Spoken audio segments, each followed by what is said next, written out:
এই তো চলে এসেছি আমরা রংপুর চিড়িয়াখানায়।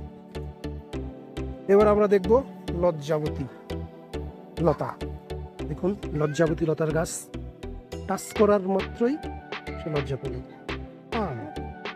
লজ্জা পা, এই লজ্জা পাইনি, লজ্জা পা, এখনো লজ্জা পাইনি, এই লজ্জা পা, লজ্জা পা, লজ্জা পা, এখন লজ্জা পাইছে। মানে লজ্জা শরম কমে গেছে। আগে টাচ করলেই লজ্জা পাইতো, এখন লজ্জা পায় না।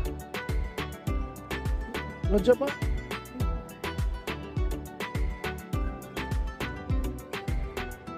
দেখেন এ এখনো লজ্জা পাইনি, টাচ করলাম এখনো লজ্জা পাইনি, এখন পাইনি। লজ্জা পা, লজ্জা পা, জোরে ঝাঁকুনি না দিলে লজ্জা পাই। এই দেখেন লজ্জাবতী গাছ দেখছেন, লজ্জাবতী গাছ দেখছেন।